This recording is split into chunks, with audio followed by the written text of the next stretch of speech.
సోదరులారా, నేను మీ యొద్దకు వచ్చినప్పుడు చాతుర్యముతో కానీ జ్ఞాన అతిశయముతో కానీ దేవుని మర్మమును నీకు ప్రకటించు వచ్చిన వాడను కాను. నేను యేసుక్రీస్తును అనగా సిలువ వేయబడిన యేసు క్రీస్తును తప్ప మరి దేనిని మీ మధ్య నెరగకుందునని నిశ్చయించుకుంటుని, మరియు బలహీనతతోనూ భయముతోనూ ఎంతో వణుకుతోనూ మీ యొద్దనుంటిని.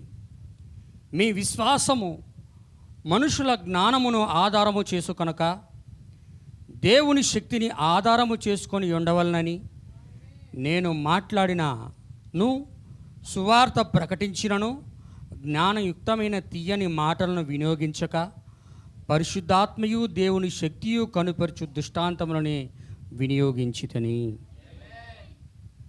చదువుబడిన వాక్యమును ప్రభు దీవించునుగాక. ఇక్కడ ఉన్నారా? దేవుని యొక్క అతి పరిశుద్ధ నామానికి మహిమ కలుగునుగాక. మరొకసారి సంఘంగా కూడా దేవుని యొక్క పరిశుద్ధులందరూ కూడా ప్రభువైన యేసుక్రీస్తు నామములో నాకు శుభములు వందనాలు తెలియజేస్తున్నాను. హల్లెలూయా. మంచిది.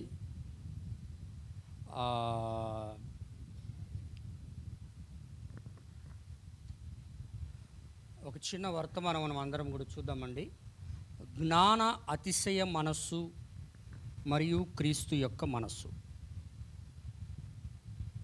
జ్ఞాన అతిశయ మనస్సు,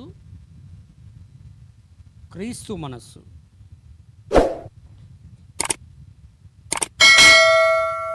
కొరింథీయులకు రాసిన సంఘమునకు అపోస్తలుడైన పౌలు గారు పత్రికను రాస్తూ 2వ అధ్యాయము 1వ వచనంలో సంఘముతో ఆయన హెచ్చరిస్తూ ఉన్నాడు. హల్లెలూయా. సంఘములో ఏమని హెచ్చరిస్తున్నాడంటే, క్రీస్తు సంఘముగా ఉన్నటువంటి కొరింథీ సంఘములో కొన్ని అతిశయ కారణాలు ఉన్నాయి. జ్ఞానముతో కొంతమంది ఉప్పొంగుతూ ఉన్నారు. కొంతమంది స్వస్థతల వలన ఉప్పొంగుతూ ఉంటే, కొంతమంది అద్భుతాల చేత ఉప్పొంగుతూ ఉంటే, కొంతమంది జ్ఞానము చేత ఉప్పొంగుతూ ఉంటే, పౌలు గారు కొరింథీ సంఘమును చూసినప్పుడు కొరింథీ సంఘములో ఉన్న కొన్ని లోపములను ఎత్తి చూపిస్తూ సంఘముతో ఆయన హెచ్చరిస్తూ ఉన్నాడు. హల్లెలూయా. ఆయన ఏమని హెచ్చరిస్తున్నాడు అంటే, నా ప్రియమైన సహోదరి సహోదరులారా, 2వ వచనంలో గమనించండి. సహోదరులారా. ఎవరు సహోదరులు? ఎవరు సహోదరులు అంటే ప్రభువైన యేసుక్రీస్తు వారు అన్నారు, తన తల్లి తన సహోదరులు యేసుక్రీస్తు వారు పరిచర్య చేస్తున్నప్పుడు, క్రీస్తు పరిచర్యలో ఆయన ఒక ఇంట కూడి ఉన్నప్పుడు వెలుపటికి ఆయన రక్త సంబంధికులుగా ఉన్నటువంటి సహోదరులు, ఆయనకి శరీరమును అనుగ్రహించినటువంటి తల్లిగా ఉన్నటువంటి మరియవారు వెలుపట నిలబడి, ఆయన సహోదరులు ఆయన తల్లి వచ్చారు, పరిచారకుడైనటువంటి ప్రభువైన యేసుక్రీస్తు వారికి తెలియజేయండి అని అన్నప్పుడు ఆయన అంటున్నాడు, ఎవరు తల్లి ఎవరు నా సహోదరులు అన్నాడు. ఆమేన్. అవునా కదా? చెప్పండి. ఎవరు నా తల్లి ఎవరు నా సహోదరులు అన్నాడు. ఎవరు నా తల్లి ఎవరు నా సహోదరులను అని ఎవరైతే నా యొక్క మాటలు విని నా మాటల ప్రకారము చేయవారు ఉన్నారో వారే నా తల్లి నా సహోదరులు అన్నాడు. ఆమేన్. అందుకే ప్రభువైన యేసుక్రీస్తు వారు శిష్యులతో మాట్లాడుతూ, ఇహమందు మీరు ఏమి పోగొట్టుకున్నాను? పిల్లలను పోగొట్టుకున్నాను, భూములను పోగొట్టుకున్నాను, తల్లిదండ్రులను పోగొట్టుకున్నాను,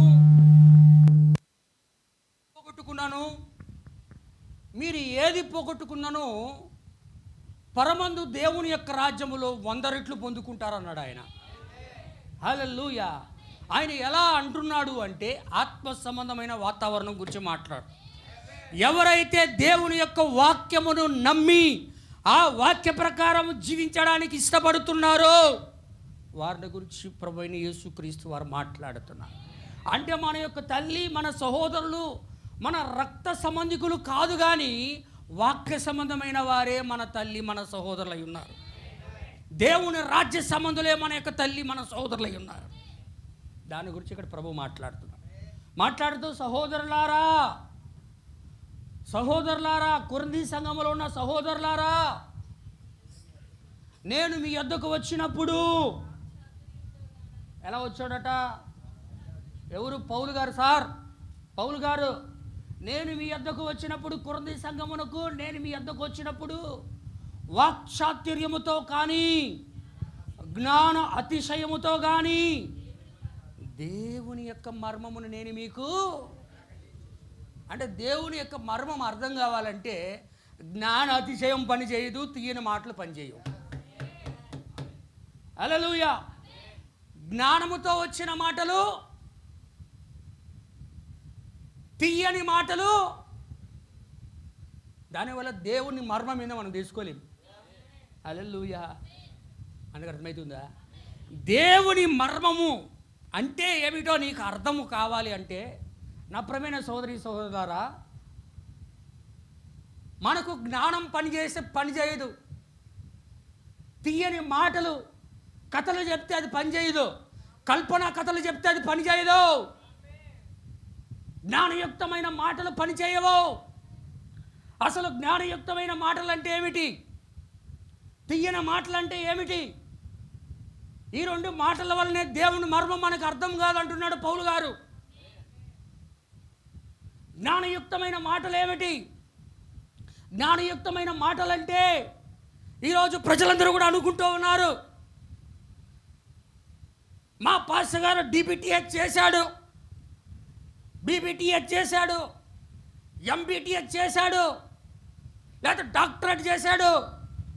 ఈ చేయడం వల్ల దేవుని వాక్యం సమృద్ధిగా మా పాస్టర్ దగ్గర ఉంది, దేవుని వాక్యం ఉంది అని అనుకుంటూ ఉన్నారు. అది జ్ఞానయుక్తమైనదే. ఒక మనుషుని యొక్క మెదడులో నుండి వచ్చింది. ఒక మనిషి యొక్క మనసులో నుండి వచ్చిన మాటలయ్యి. దేవుడే తన వాక్యమునకు సంతానవాదకుడు. దేవుడే వాక్యము రాశాడు. దేవుని ఆత్మ వాక్యమును రాసింది. దేవుని వాక్యమునకు దేవుడే సంతానవాదకుడు. వాక్యానికి దేవుడే సమాధానం చెప్తాడు.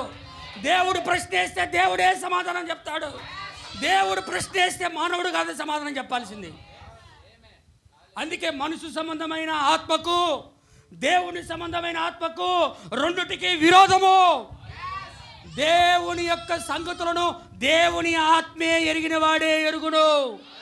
మనిషి సంబంధమైన వ్యక్తి వాటిని ఎరుగలేడు, వాటిని వివేచించలేడు, వాటిని ఆలోచించలేడు, వాటిని తెలుసుకోనలేడు.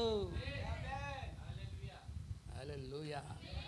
ఈరోజు ఎట్టా ఉందంటే, ఆ ప్రపంచంలో పెద్ద ఆక్స్ఫర్డ్ యూనివర్సిటీ, లేకపోతే ప్రపంచంలో ఫలాని యూనివర్సిటీ, కేంబ్రిడ్జ్ యూనివర్సిటీ, లేకపోతే ఇండియా ఇంటర్నేషనల్ మేము బైబుల్ ఓపెన్ యూనివర్సిటీ, ఎక్కడ చదువుకొని వచ్చాం, మాకు ఒక కాగితం ముక్కిచ్చాడు ఆయన. ఒక కాగితం ముక్కిచ్చాడు ఆయన. దీనివల్ల మేము సమస్తము మాకు తెలుసు. నీకు తెలిసింది కేవలం జ్ఞాన అతిశయమే.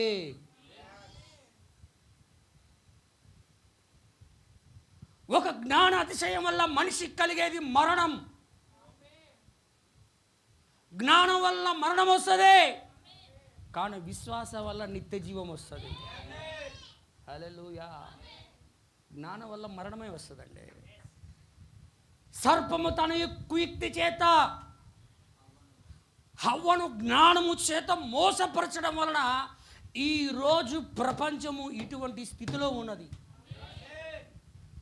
హల్లెలూయా. అక్కడ పౌలు గారు నేను మీ యొద్దకు వచ్చినప్పుడు వాక్చాతుర్యముతో కానీ, అబ్బా, వాక్చాతుర్యముతో కానీ, జ్ఞాన అతిశితము కానీ దేవుని మర్మాన్ని మేము మీకు బోధించలేదు.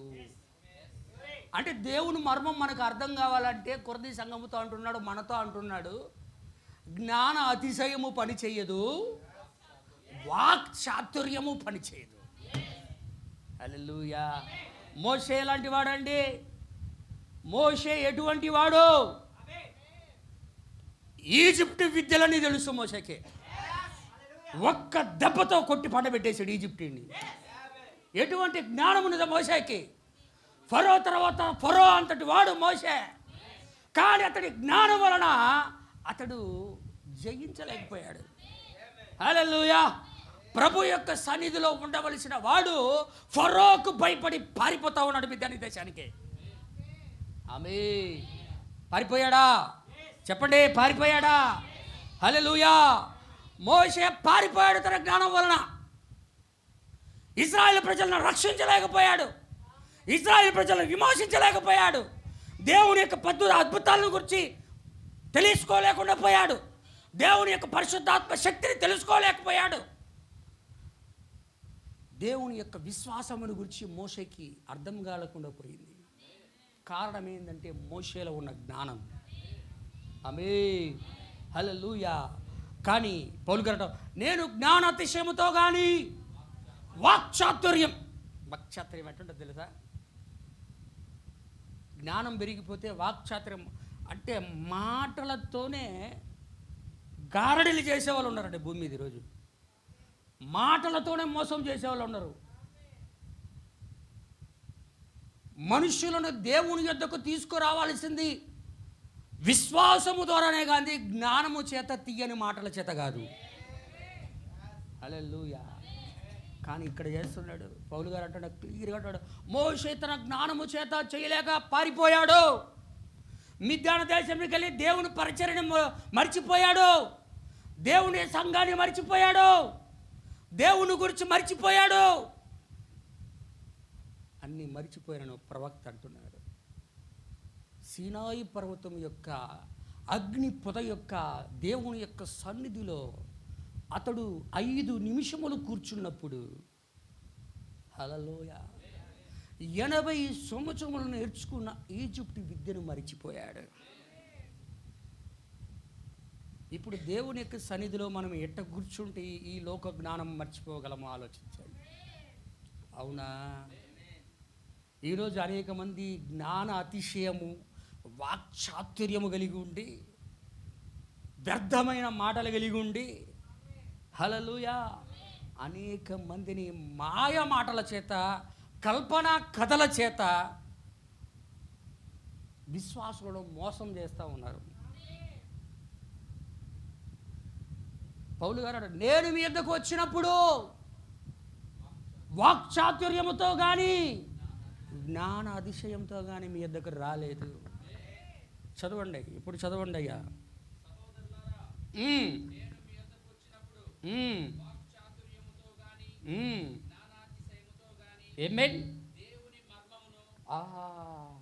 ప్రకటించుచు వచ్చిన వాడను కాను. Praise the lord.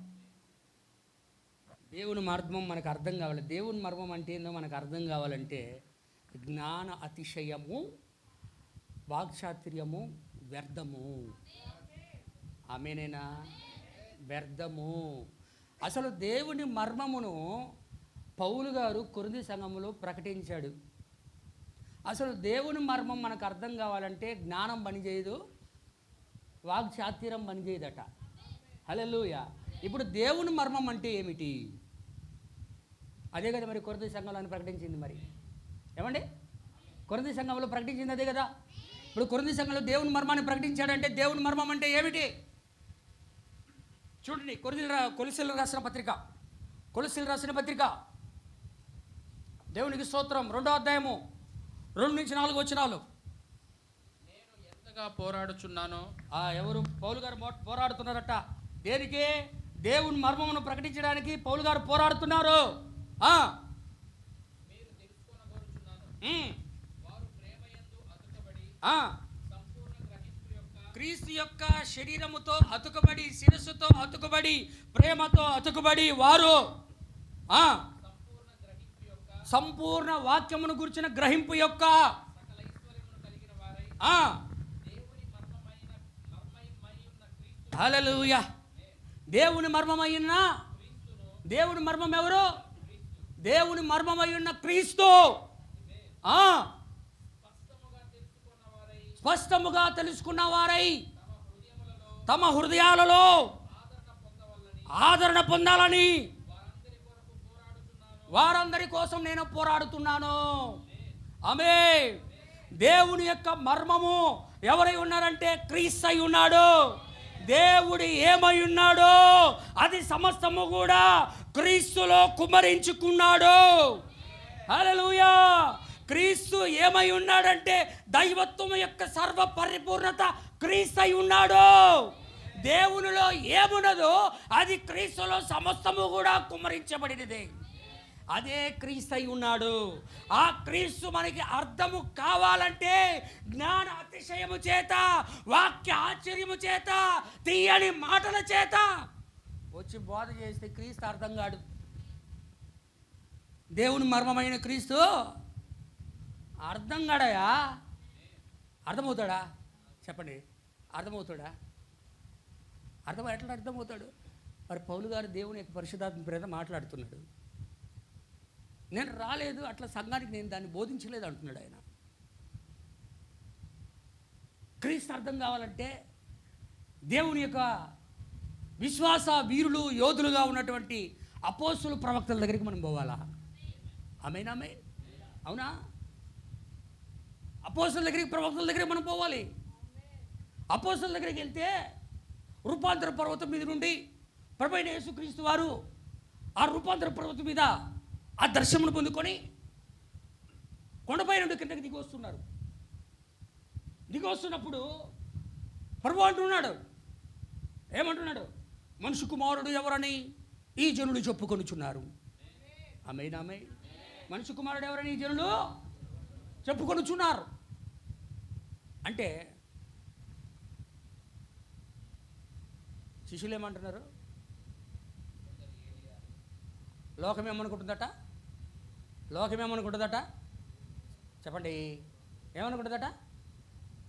అయ్యా, బాప్తిస్మిచ్చి తల నరికి వేయబడిన బాప్తిస్మిచ్చి యోహాననియు, ప్రవక్తకు ఏలియానియు, ఇర్మియా ప్రవక్తనియు, ప్రవక్తలలో ఒకడని ఈ లోకం అనుకునుచున్నారయ్యా. హల్లెలూయా. ఈ లోకము అనుకునుచున్నారయ్యా. అలా అయితే మీరేమనుకొనుచున్నారు? వెంటనే దేవుని ఆత్మ పేతురు మీదకి దిగి వచ్చి పేతురు మీద నిలబడి పేతురులో నుండి మాట్లాడుతూ ఉంది. ఎందుకు? పైన వచ్చి లోపలికి రాలేదంటే ఇంకా ఆత్మ అనుగ్రహించబడలేదు. ఆమేన్. హల్లెలూయా. ఏమంటున్నాడు పేతురు గారు? నీవు సజీవుడగు దేవుని కుమారుడవైనా క్రీస్తువు, నువ్వు కుమారుడవైన క్రీస్తువి. అప్పుడు ప్రభు ఏమన్నాడు? రక్త మాంసములు దీన్ని నీకు బయలుపరచలేదు. కానీ రక్త మాంసాలు ఎవరు? జ్ఞానాతిశయంతో వచ్చే వాళ్ళ రక్త మాంసాలు. హల్లెలూయా. తీయని మాటలతో వచ్చే వాళ్ళు రక్త మాంసాలు. ఆయా కాలేజీలో చదువుకొని బైబిల్ ముక్కలు తీసుకొని వచ్చి వాక్యాన్ని చెప్పేవాళ్ళు రక్త మాంసాలు. హల్లెలూయా. దీన్ని రక్త మాంసములను నీకు బయలుపరచలేదు, కానీ పరలోకమందున నా తండ్రి ఆత్మే నీకు బయలుపరిచింది.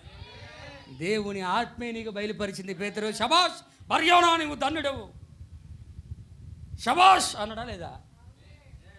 హల్లెలూయా. శబాష్ పేతురు గారు, బర్యోనా నువ్వు ధన్యుడవు. పరలోక రాజ్యం యొక్క తాలపు చెవులు నీకు ఇచ్చేస్తా అన్నా. ఇక సంఘం ముందు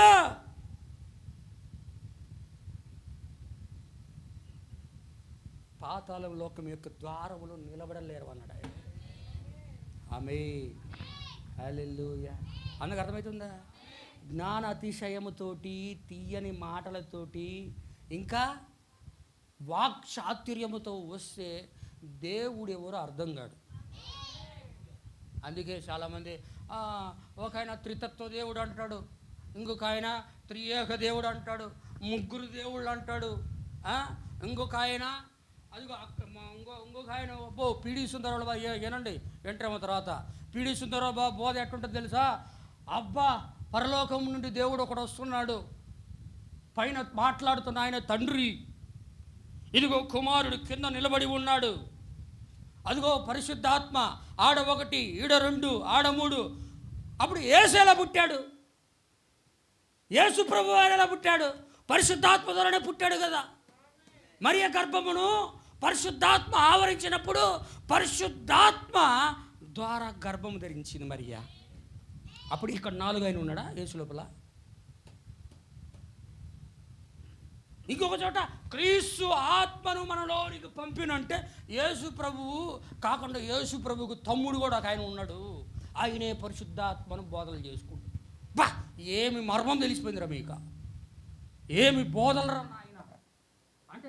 పరిశుద్ధాత్మ మరియ గర్భంలోకి తమ్ముడు వస్తే కొడుకు పుట్టాడంట, యేసుక్రీస్తు పుట్టాడంట. బా, ఎంత బోధల, త్రితత్వం యొక్క దయ్యపు బోధలు, సాతాను యొక్క బోధలు, దుష్ట బోధలు, ఘట సర్పం యొక్క బోధలు, ప్రజలని మోసం చేస్తా, సంఘాలని గలిబిలి చేస్తా, సంఘాలని ఏకంగా నిత్య జీవానికి వెళ్ళనీయకుండా పాడు చేస్తా, ప్రగల్భాలు పలుకుతా, కుళ్ళిపోయిన మాటలు మాట్లాడుకుంటా సంఘాలన్నింటినీ కూడా తినేస్తున్నారు వాళ్ళు.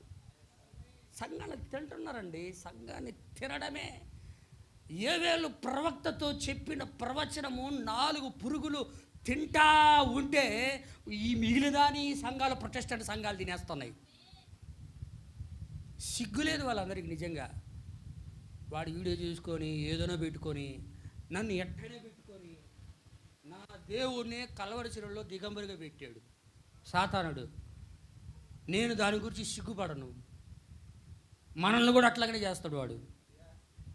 ఎందుకంటే వాడి మర్మము సైతానుగడి యొక్క బట్టలు ఒలిచి వాడి యొక్క లోతులు, వాడి యొక్క గూఢమైన సంగతులు తెలుస్తున్నాయి కాబట్టి ఈరోజు వర్తమానం మీద వాడు దాడి చేస్తూ ఉన్నాడు.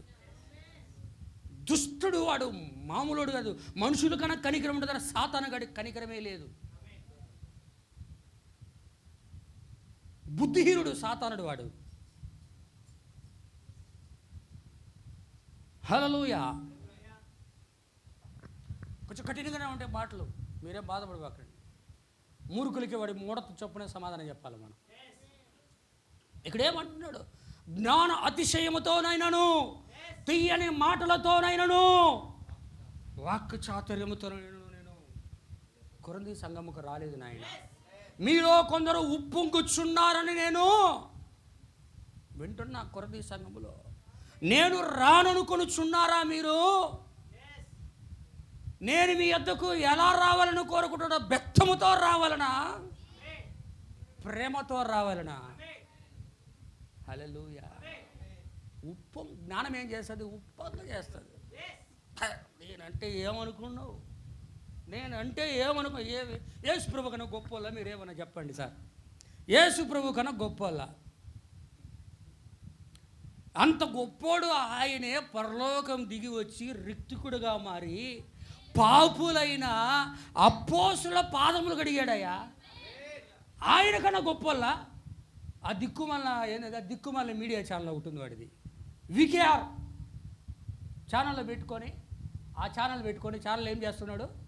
ఛానల్ పెట్టుకొని ఎక్కడికే రావాలా, ఇక్కడికే రావాలా, ఇక్కడికే రావాలా. మన వాళ్ళు వెళ్ళారుగా, మరి వాళ్ళు పిలుస్తున్నారుగా. విజయవాడికి రా, రాజమండ్రికి రా మాట్లాడదామంటే నేను ఇక్కడే కూర్చుంటా, ఏసీలో తలుపులు వేసుకొని ముసుకేసుకొని ఇక్కడే కూర్చుంటా నేను. నువ్వు అక్కడే కూర్చొని వాగు. వాడికి సిగ్గు, సీము, రక్తము నిజంగా దేవుని ఆత్మ ఉంటే పిలిచిన సాటికి రావాలా. వాడు కలిగి ఉన్నది పిరికితనము గల ఆత్మ, లౌకిక ఆత్మని కలిగి ఉన్నాడు.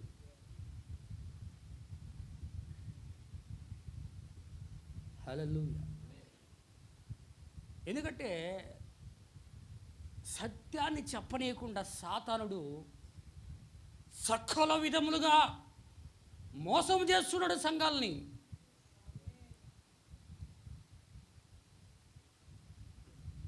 మామూలు అతిశయం కాదు అది. ప్రభువేమో తగ్గించుకున్నాడు, వీడేందో హెచ్చించుకుంటాడో నాకు అర్థం కాలేదు. తను తాను తగ్గించుకున్నవాడు హెచ్చించుబడును అన్నాడు ఆయన. తను తాను హెచ్చించుకున్నవాడు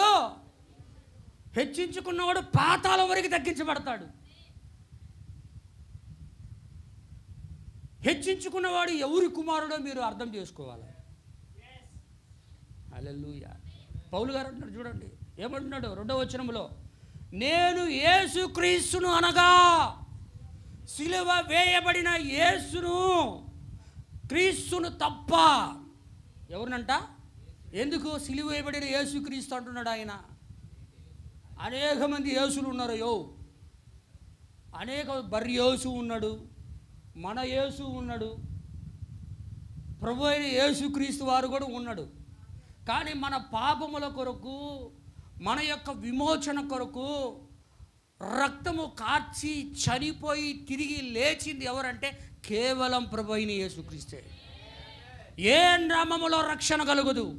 సిలువ వేయబడి రక్తము కార్చిన ప్రభు అయిన యేసుక్రీస్తు నామములో రక్షణ కలుగుతుంది. హల్లెలూయా. అందుకే పౌలు గారు ఏమంటున్నారు? నేను యేసుక్రీస్తును అనగా, సిలువ వేయబడిన యేసుక్రీస్తును తప్ప మరి దేనిని మీ మధ్య నెరగకుందని నిశ్చయించుకుంటుని. హల్లెలూయా. 3వ వచనం చదవండి బ్రదర్. ఎలా ఉన్నాడట సంఘములో ఆయన? చూడండి, ఆయన యొక్క అనుకువ దేవుని ఆత్మ కలిగి పౌలు గారు ఎలా ఉన్నాడట సంఘములో? మరియు నేనెంతో బలహీనతతోనూ, దేవుని సంఘము ఎక్కడ ఇబ్బంది కలుగుతుందో, ఎవరైనా తప్పుడు బోధల వైపు వెళ్ళిపోతారో అని భయపడుతూ, భయముతోనూ, ఎంతో వణుకుతోనూ, దేవుని ఆత్మ యందు వణుకుతోనూ మీ మధ్య నేను ఉంటిని. హల్లెలూయా. అంత గొప్పవాడైన పౌలు గారే గమలీయేలు పాదాల దగ్గర నేర్చుకున్నాడండి. ఒక ధర్మశాస్త్ర ఉపదేశకుడుగా ఉన్న గమలీయేలు పాదాల దగ్గర నేర్చుకున్నది విద్య అంతా కూడా ఏమైపోయింది? దమస్కు మార్గంలో అరేబియా దగ్గర శూన్యముగా మారిపోయాడు. జ్ఞానాతిశయం వెళ్ళిపోయింది, వాక్చాతుర్యం వెళ్ళిపోయింది, జ్ఞానం వెళ్ళిపోయింది, తీయని మాటలు వెళ్ళిపోయాయి. హల్లెలూయా. ఇప్పుడు ఎలా మాట్లాడుతున్నాడు ఆయన?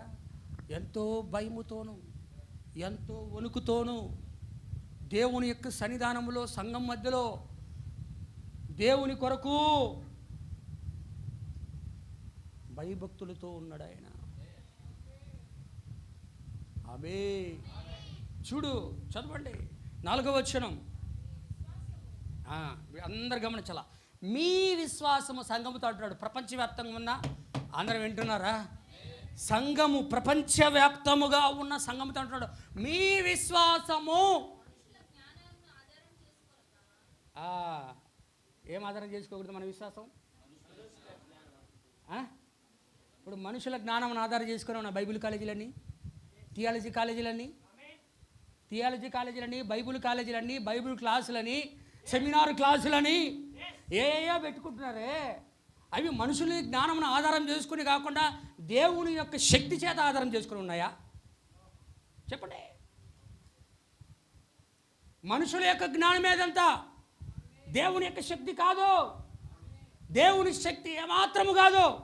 అందుకే అంటున్నాడు ఆయన, మీ విశ్వాసము, మీ ప్రత్యక్షత మనుషుల జ్ఞానం ఆధారము చేసుకొనక దేవుని శక్తి, పరిశుద్ధాత్మ శక్తి. దేవుని యొక్క రాజ్యం ఎలా ఉందట? దేవుని యొక్క రాజ్యం ఎలా? దేవుని రాజ్యమునకు వెళ్ళాడ మాటలతోనూ అన్నపానములు పుచ్చించుకుంటూ కాదు, కానీ దేవుని యొక్క పరిశుద్ధాత్మ శక్తినై ఉన్నది అన్నాడు. దేవుని యొక్క రాజ్యం అంటే మాటలతో కాదండి, మాటలతో కాదు. హల్లెలూయా. మాటలతో దేవుని రాజ్యానికి వెళ్ళలేం. కల్పనా కథలు చెప్తే దేవుని రాజ్యానికి వెళ్ళలేం. మనుషుల జ్ఞానమును ఆధారం చేసుకుంటే దేవుని రాజ్యానికి వెళ్ళలేం. తీయని మాటలు చెప్తే దేవుని రాజ్యానికి మనం వెళ్ళాము. ఎలా వెళ్తాము? విశ్వాసము ద్వారా. అంతేనా? విశ్వాసము మనుషుల జ్ఞానమును బేస్ ఆధారము చేసుకొనక దేవుని శక్తిని కనుపరచు ఆధారము చేసుకొని ఉండవలనని నేను మాట్లాడినను సువార్త ప్రకటించినను. జ్ఞానయుక్తమైన తీయని మాటలను వినియోగించక. హల్లెలూయా. ఏం వాడుతున్నాడు ఆయన? పరిశుద్ధాత్మయు దేవుని శక్తియు కనపరచు దుష్టాంతమును నేను ఉపయోగించాను. హల్లెలూయా. ఏమైంది? ఎవరిది? దేవుని యొక్క నామానికి మహిమ కలుగుగాక.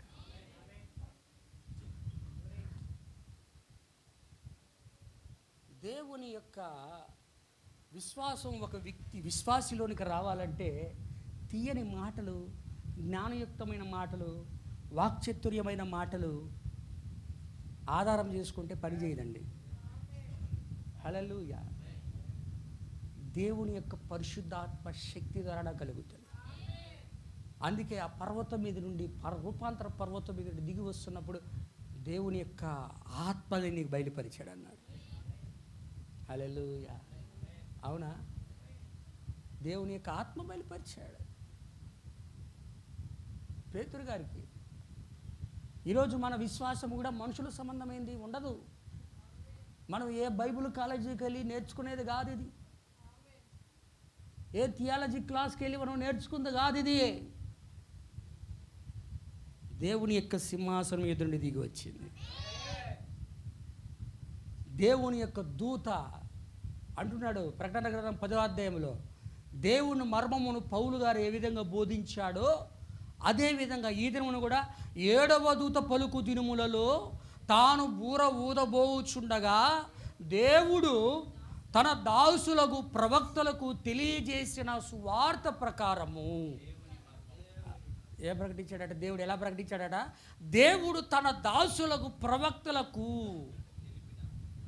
ఆదాము కాలము మొదలుకొని ప్రకటన గ్రంథము వరకు దేవుడు తన దాసులకు ప్రవక్తలకు తెలియజేసి అనాది కాలములో మరుగు చేయబడిన ఈ దేవుని మర్మమును 7వ దూత పలుకు దినములలో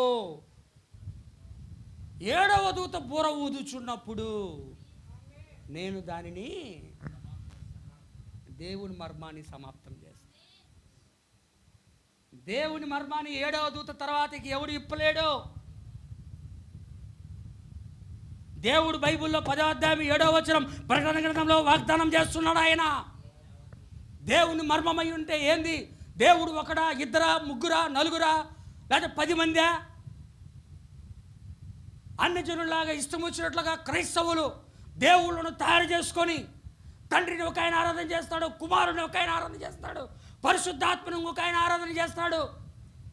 బైబిల్లో ఉన్న వాటిని చేస్తారు, బైబిల్లో లేని వాటిని కలుపుతారు. అది వ్యర్థమైన ఆరాధనే. అటువంటి ఆరాధన దేవుడికి అవసరం లేదు.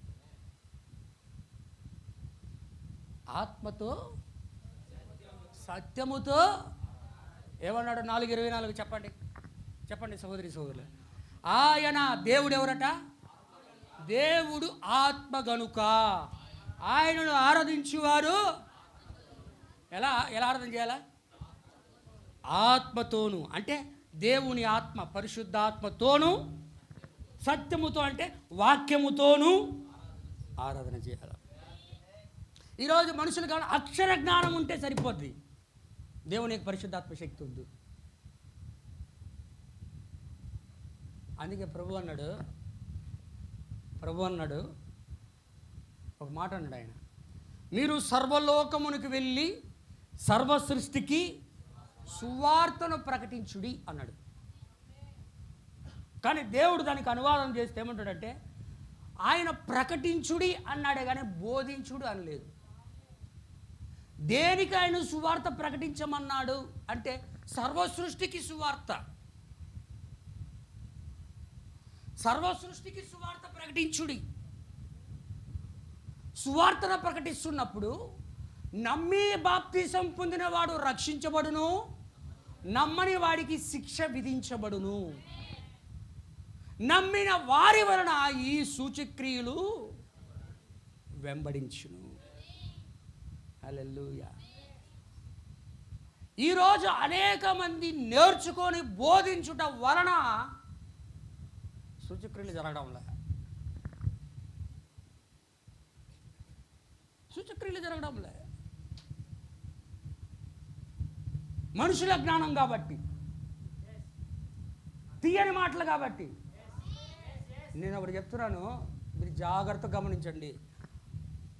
వాడు త్రితత్వము యొక్క దయ్యపు బోధలు బోధించడానికి అంత ధైర్యంగా బోధిస్తే, హల్లెలూయా, నిజమైన ఏకైక సత్యవాక్యాన్ని బోధించడానికి మనం ధైర్యంగా బోధించాలి. అవునా కాదా? ఎంత ధైర్యంగా మనం మాట్లాడాలా? 4 రోజులు ఉండి బిలాము బోధలు చేసుకొని డబ్బులు సంపాదించుకోవడానికి అంత గట్టిగా ఏమిరా నువ్వు చేసేది? ఇప్పుడు కనపడతా ఉంది, ప్రపంచమంతా కూడా చూస్తూ ఉంది నీ బోధలు. తెలుగు తెలిసిన ప్రతి వాడు వింటున్నాడు.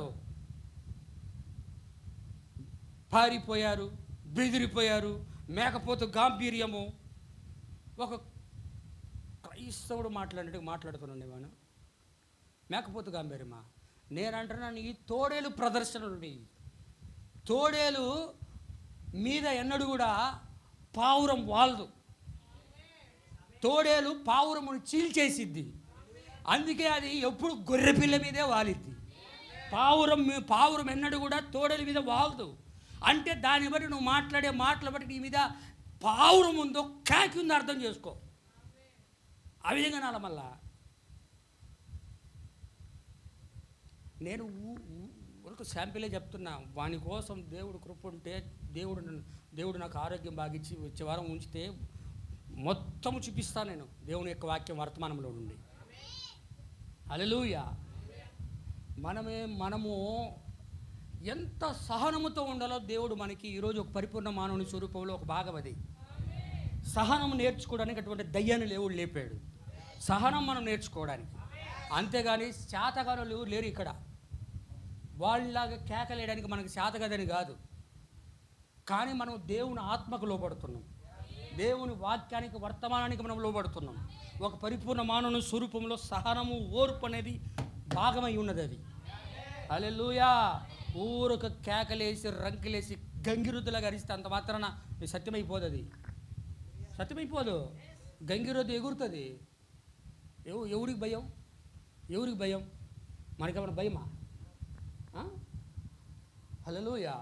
కాబట్టి నా ప్రియమైన సోదరులారా, బిలాము బోధకులు, కయ్యూను ఆత్మ కలిగిన వారు, వక్ర మార్గములలో సంఘములను నడిపించేవారు, దేవుని మహిమలను దూషించేవారు అని యూదా రాసిన పత్రికలో రాసి పెట్టాడు. ఆయన మహిమలను దూషిస్తాడని రాశాడు. ఆ ప్రవచనాలు వీడి జీవితంలో నెరవేర్పు జరుగుతున్నాయి. అన్నాడా లేదా?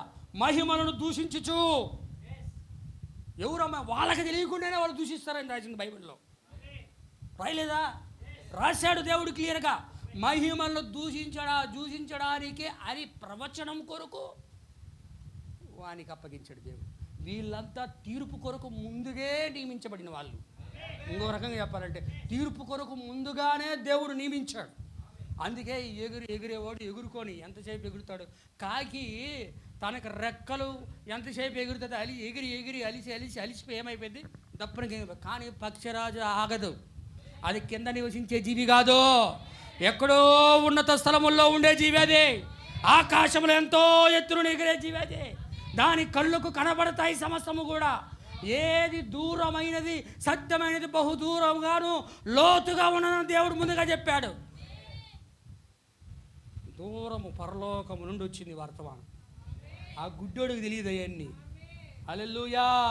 కాబట్టి నా ప్రియమైన సోదరుడా, వాడేదో కేకలేసి అరిసి ఎగిరి పడినంత మాత్రాన ఇక్కడ ఎవరు బెదిరిపోయి ఏదో అయిపోయి కళ్ళు తిరిగి అట్టే బెంబేలు ఎత్తిపోయే వాళ్ళు ఎవరు లేరు ఇక్కడ.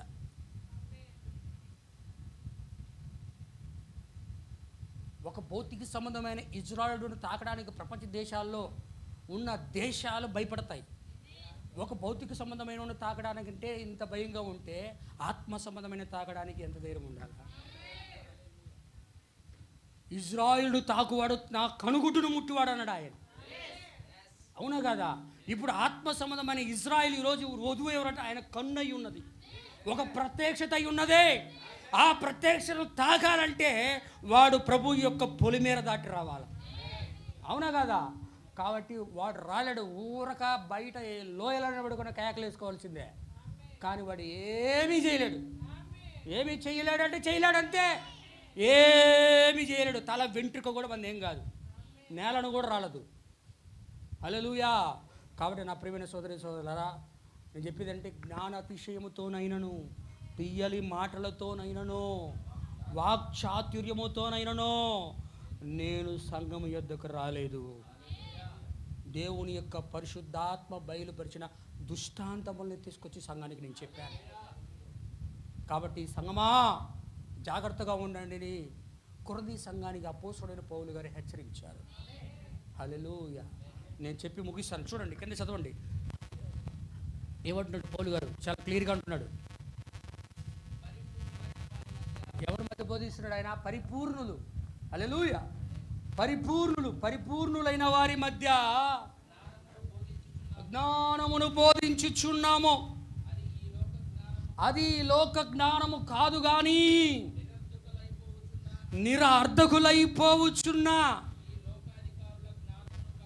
ఈ లోక అధికారుల జ్ఞానము కాదు గాని దేవుని యొక్క జ్ఞానమైన క్రీస్తును మర్మముగా మేము మీకు బోధిస్తున్నాము.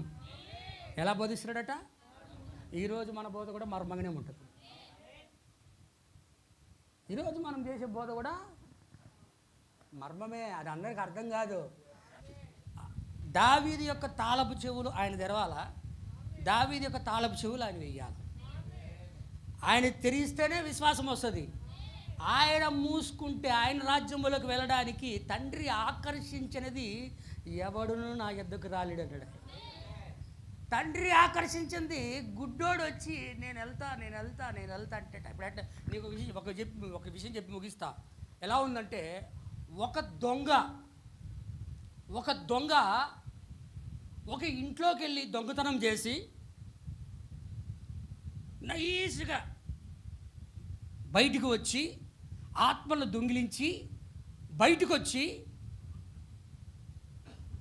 ఎవరైనా వ్యక్తులు చూసే లోపల బయటకు వచ్చి నిలబడుకొని ఏదో మన వస్తువు పోయింది ఇంట్లో అని ఆ ఇంటి మనుషులు వచ్చి చూసే లోపల వీడు కనపడ్డాడు, దొంగతనం చేసేవాడు. అప్పుడు దొంగ ఏమంటున్నాడు? వీడే దొంగ అయి ఉంటే వీడేమంట దొంగ దొంగ దొంగ దొంగ అని కేకలేస్తే అందరేమనుకుంటారు?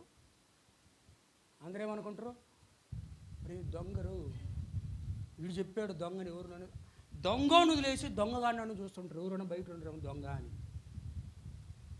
అట్టున్న వీడి బోధలు. వీడే దొంగ. పరిగెత్తుకుంటూ పోయి మొదటి సంఘకాలంలో నికోలాయితుల బోధగా పరిగెత్తుకుంటూ 2000 సంవత్సరాలకు ముందు పోయి సంఘంలో కూర్చున్నాడు సాతానుడు. ఈ సంఘకాలాల్లో సంఘాన్ని మొత్తం నాశనం చేస్తూ వచ్చాడు రోమన్ కేథలిక్ సంఘం ద్వారా. ఈరోజు లాస్ట్లో వాడి యొక్క బిలాము బోధల చేత, యెజబెలు మతము చేత, నికోలాయితుల క్రియల చేత, నికోలాయితుల బోధ చేత సంఘాన్ని మోసం చేస్తూ వీడే దొంగ ఉండి అదిగో దొంగ అంటే ఎవడు గుడ్డోడు ఇక్కడ? వాక్యం తెలియనోడు గుడ్డోడు. వాడిని చూపించు దొంగని ఎవరో. వాక్యంలో క్లియర్గా కనపడుతుంది. అపోస్తులు కాకే తమ అపోస్తులను చెప్పుకును దొంగ అపోస్తులను కనుగొన్నారు ఎఫెసు కాలంలో. హల్లెలూయా. ఈరోజు అపోస్తులు మరలా ఎఫెసు చర్చ ప్రారంభమైంది. ఇప్పుడు వధువు కాలంలో ఉన్నాం మనం అందరము. పునరుద్ధానం పొందుకునే కాలంలో మనం ఉన్నాం. యేసుక్రీస్తు యూదుల వైపు మరలా తిరిగి వెళ్ళే కాలంలో మనం ఉన్నాం. ఇప్పుడు మరలా వెళ్ళిపోయే కాలంలో ఉన్నప్పుడు ఎఫెసీ సంఘకాలంలో మరలా వచ్చింది దేవుని మర్మమైన క్రీస్తు అన్యజనులకు ప్రకటించబడ్డానికి. హల్లెలూయా. భలే ఉంది కదా మన యాక్షన్లు. మామూలు యాక్షన్లు కాదు. అయ్యో అబ్బో అందరం అన్నా నువ్వు సత్యం కోసం పోరాడుతుంటే అబ్బా అని వాడికి వెనకాల నుంచి గాలి బూస్ట్ కొడుతున్నాడు ఇంకొకడు. సిగ్గు లేదు చెప్పేవాడి కింద కామెంట్లు పెట్టేవాడికి. అన్నా నువ్వు సత్యం కోసం పోరాడుతున్నాడు. సత్యం కోసం కాదురా, దుర్బోధ కోసం పోరాడుతున్నాడు వాడు. దుర్బోధ కోసం పోరాడుతున్నాడు. దయ్యపు బోధ కోసం పోరాడుతున్నాడు. కప్పల వంటి అపవిత్ర ఆత్మలు, దయ్యము, ఘట సర్పము కెక్కితే దానికోసం పోరాడుతున్నాడు వాడు. దేవుని కోసం కాదు. ఆర్మీకతో యుద్ధం కోసం పోగ చేస్తున్నాడు ప్రజలందరూ కూడా. బ్రహ్నాం గారి దుర్బోధలా. మరి నీ ఏం బోధలు? నేను చూపించాక జ్ఞానాతిశయం చెప్తున్నాను. నీ ఏం బోధలు చెప్పు.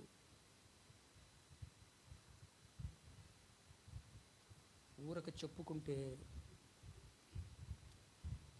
కలహములు, గొడవలు, సంఘములను చీల్చుట, సంఘమును నాశనం వైపు పరిగెత్తించుట, సంఘములను నాశనం చేయుట సాతానుడు చేసే కార్యాలు. అది నిజంగా దేవుని యొక్క ఆత్మ కాదది. హల్లెలూయా.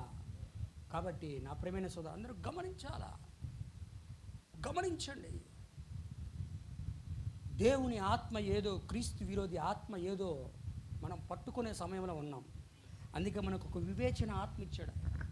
వివేచన ఆత్మ ఉన్నది. 9 వరాల్లో వివేచన ఆత్మ కూడా ఒకటి. పట్టుకోవాలా. ఏది నిజమైన ఆత్మ, ఏదో దయ్యప ఆత్మ, ఏది బిలామ ఆత్మ, ఏది యెజబెల్ ఆత్మ, ఏవి దయ్యపు శక్తులు, ఏది నిజమైంది కాదు, ఏది నిజమైంది అని తెలుసుకునే వివేచన ఇచ్చాడు మనకు ఆయన. తన సంఘానికి ఇచ్చాడు. హల్లెలూయా. కాబట్టి మీరు పట్టుకోండి. దేవుని యొక్క నామానికి మహిమ కలుగును గాక. ఆలోచించండి.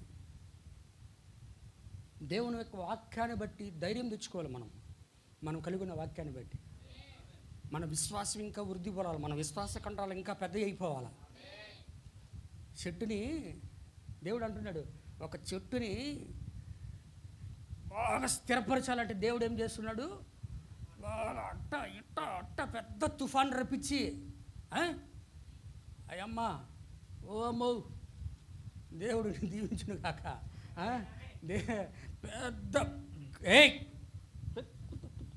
పెద్ద దయ్యం, పెద్ద ఇదిని పంపించి గాలి, వర్షము, తుఫాను చేస్తే అట్టే ఏమైంది? చెట్టు ఊగి ఊగి ఊగి ఊగి ఆ శ్రమలకు తట్టుకొని వేర్లు ఏమైపోతాయి?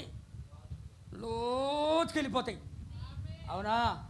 లోతుకెళ్ళిపోతే విశ్వాస మనిషికి కావాల్సింది భౌతిక సంబంధమైన కండలు కాదు, విశ్వాస సంబంధమైన కండరాలు కావాలి. ఆమేన్. వాడు పట్టుకొని ఊపుతుంటే అనరా ప్రభువా వాడిని దీవించునుగాక అనే మాట్లాడాలా. పరిస్థితి అట్ట అయిపోయింది. ఎందుకంటే పాత నిబంధనలో కంటికి కన్ను, పంటికి పన్ను అంటే ఇంకా కొట్లాడుకోవాలి. కొత్త నిబంధనలు కొడి చెంప మీద కొట్టి వారిని ఎడమ చెంప చూపిరా అంటే దుష్టుడికైనా కూడా దేవుడు ఇమ్మన్నాడు. కానీ మాట్లాడాల్సిన సమయంలో మాట్లాడాలి. హల్లెలూయా. దేవుని యొక్క నామానికి మహిమ కలుగును గాక. అందరికి అర్థమవుతున్నదా? అందుకే ఇక్కడ అంటున్నాడు, దేవుని మర్మముగా బోధించుచున్నాము. చదవండి. అవును, ఈ జ్ఞానము మరుగై ఉండెను జగదుత్పత్తికి ముందుగానే. అబ్బా, దేవుడు ఎట్ట నియమించాడట దీన్ని?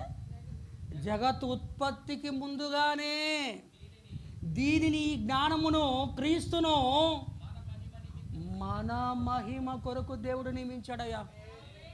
ఎవరు మహిమ నిమిత్తమో? మన మహిమ కోసం. వాళ్ళ మహిమ కోసం కాదు, మన మహిమ కోసం.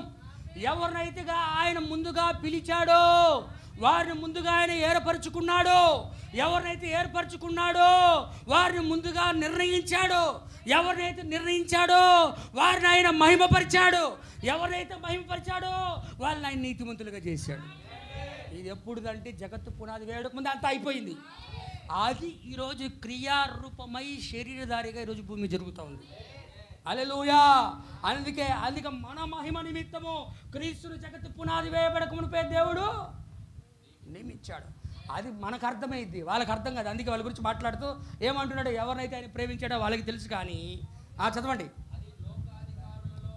అధికారులు లోకాధికారులలో ఎవరికి తెలియదు ఆ సంగతి. అది వారికి కానీ తెలిసిపోయి ఉంటే హల్లెలూయా ఆమేన్. తెలిసిపోయి ఉంటే పరిస్థితి ఏంది? మన పరిస్థితి ఏంది? తెలిసిపోయి ఉంటే ఈయన మహిమా స్వరూపి అయిన క్రీస్తు, ఈయనను గాని సిలువ వేసి చంపేస్తే ఒక పని అయిపోద్దని ఇజ్రాయిల్ అనుకున్నారు, రోమిలు అనుకున్నారు. అది వారికి తెలిసి ఉంటే, వాళ్ళని వేయకుండా ఉంటే మన పరిస్థితి ఏమిటి? అదే కదా, మన మహిమ నిమిత్తం ఆయన ఆ విధంగా చేయబడ్డాడు. హల్లెలూయా. మన మహిమ నిమిత్తం ఆయన సిలువ వేయబడి కల్వరి సిలువలో రక్తము కార్చి మన కొరకు చనిపోయి హల్లెలూయా విమోచన కార్యము జరిగించి మనల్ని మన స్థానములోనికి, దేవుని కుమారుల యొక్క స్థానములో కూర్చోబెట్టడానికి ఆయన యొక్క విమోచకుని ధర్మమును చేశాడు ఆయన. హల్లెలూయా. ఇప్పుడు ధర్మం చేశాడు కాబట్టి నా ప్రియమైన సోదరి సోదరులారా, అది లోకాధికారులలో లోకాధికారి ఎవరు? లోకాధికారి ఎవరు? సైతాన్. సైతాన్ వాళ్ళ అనుచరులు అందరూ లోకాధికారులే. దయ్యంగాడి పిల్లలు, సర్పము, సర్ప సంతానము అప్పగించేశాడు దేవుడు ఈ లోకాన్ని వాళ్ళకి. దేవుని పిల్లలకి ఈ లోకం దేవుని పిల్లలది కాదయ్యా. ఈ లోక సముద్రం కాదు, మనము పరదేశులము, యాత్రికులమై ఉన్నాం. హల్లెలూయా. అందుకే ఏం చేస్తున్నాడు వాడు? హింస పెడుతున్నాడు, మనకు బాధ పెడుతున్నాడు. అవసరమైతే దేవుడు సమయం అనుగ్రహించి దేవుడు ఇబ్బంది పెట్టడానికి దేవుడు అనుమతి ఇస్తే వాడు అది కూడా చేస్తాడు. కానీ దేవుడు అనుమతిలే. హల్లెలూయా. అందుకే ఇక్కడే అంటున్నాడు. ఏం చదువుతున్నప్పుడు మనము అక్కడ కొరింథీయులకు రాసిన పత్రికలో చదవండి అయ్యా. చూడు అబ్బా అబ్బా అబ్బా, దేవుడు ఎంత మంచి మాటలు పౌలు గారు అంటాడు. ఇందుని గురించి దేవుడు ఎవరినైతే ప్రేమిస్తున్నాడో వారి కొరకు ఏది జగత్తు పునాది వేయబడక ముందే సిద్ధపరిచాడో. కనబడుతుందా? కంటికి కనపడలేదు, చెవికి వినపడలేదు, మనుషుల హృదయాలకి అవుతుందా? హల్లెలూయా.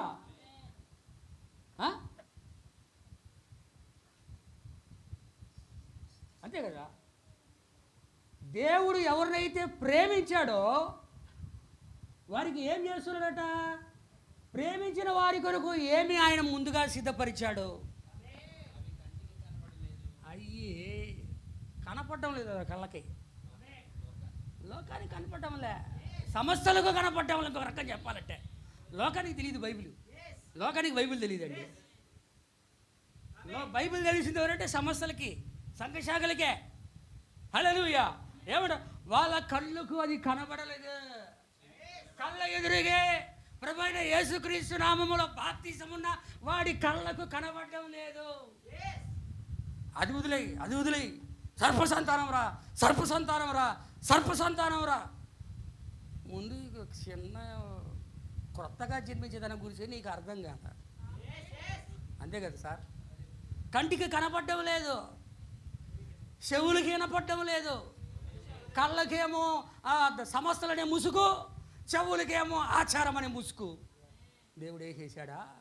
సాతానుడు వేసేసాడు. ఈ యొక్క సంబంధమైన దేవత అవిశ్వాసులైన వారి మనోనేత్రమును, అబ్బా మామూలు గుడ్డితనం కాదు అది. స్పిరిచువల్ అన్మీషియా, ఆత్మ సంబంధమైన గుడ్డితనం. గెహజీ కనపడలా, ఎలీషా కనపడతా ఉంది. అట్లాంటి గుడ్డోడోడు కళ్ళ ముందే కనపడుతున్నాడా? తీసుకుంటే ఇది తీసుకున్నా కూడా తీసుకున్నట్టే, అది తీసుకున్నా కూడా తీసుకున్నట్టే. నవ్వులో కామెడీ పీసులు అయిపోయారు మీరందరూ. ఆ టీవీలో ఉన్నాయి షోలు, కొన్ని పనికిమాలిన షోలు అన్నీ, జబర్దస్త్ షోలు అవి ఉన్నాయి. ఆ కామెడీల షోల కన్నా బాగుంది, మీకు డబ్బులు వస్తాయి. పోండి, వాక్యాన్ని పక్కన పెట్టుకొని వెర్రి వేషాలు వేసుకుంటా, దేవుని నామాన్ని దూషించుకుంటా, అందరినీ ఎక్కిరించుకుంటా, క్రైస్తవ సంఘాలని చెడగొడతా, బుద్ధిహీనమైన మాటలు మాట్లాడుకుంటా, వ్యర్థమైన మాటలు మాట్లాడుకుంటా, సంఘాలని గలిబిలి చేస్తా, పిచ్చి పిచ్చి మాటలు మాట్లాడతా, అడిగని పోండి, మీకు డబ్బులు వస్తాయి, బాగా హ్యాపీగా తీసుకుంటారు. అబ్బా ఇలాంటి నటన వాళ్ళు లేరు సార్ అంటారు. అడిగిపోతే ఆస్కారం అడిగేచ్చు వాళ్ళకి. కొయ్యానో ఎవడు ఆయన పాపం. దేవుని యొక్క నామానికి మహిమ కలుగును గాక. చాలా బాధాకరమైన విషయాలు. అందుకంటే వారి కంటికి కనబడలేదు, చెవులకు వినపడలేదు, వాళ్ళ హృదయానికి దేవుడు ముసుకేసేసాడు. ఆచారం అనే ముసుగుతో కప్పబడి ఉన్నారు వాళ్ళు. హల్లెలూయా. వాళ్ళ హృదయాలకి అది అర్థం కాదు. అయితే మనకైతే ఏమంటాడో చెప్పి చదివి ముగిస్తాను. చూడండి, మనకైతే వాటిని ఆ కంటికి కనపడిన దాన్ని, చెవులకి వినపడిన దాన్ని, హృదయానికి అర్థం కాని దానిని దేవుడు దానిని అబ్బా ప్రైజ్ ది లార్డ్ ఎలా దేవుడు బయలుపరుస్తున్నాడు? వాటిని దేవుని యొక్క పరిశుద్ధాత్మ ద్వారా బయలుపరిచి ఉన్నాడు. ఆ ఆత్మ అన్నిటినీ దేవుని మర్మములను కూడా పరిశోధించుచున్నాడు. హల్లెలూయా. మనకందరికి ఎలా బయలుపరచబడ్డది? వాక్చాతుర్యంతో కాదు, తీయని మాటలతో కాదు, జ్ఞాన అతిశయంతో కాదు, కానీ మనకి ఎలా బయలుపరచబడ్డది? దేవుని ఆత్మ పేతురుతో ఏ విధంగా బయలుపరిచిందో ఈరోజు దేవుని ఆత్మ కూడా మనకు ఆ విధంగా బయలుపరిచింది. ఆమేన్.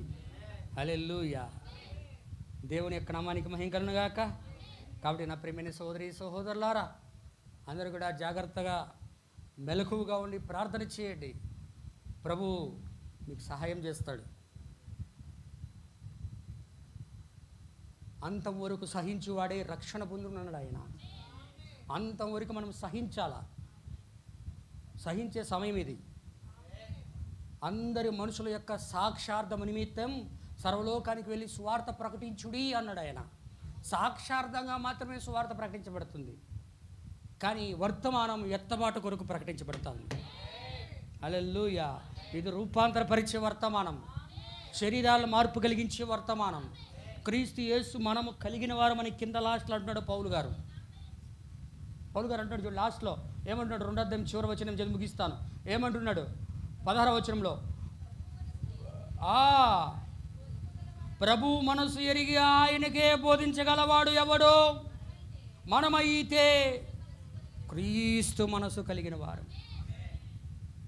మనమైతే క్రీస్తు మనసు కలిగిన వారు.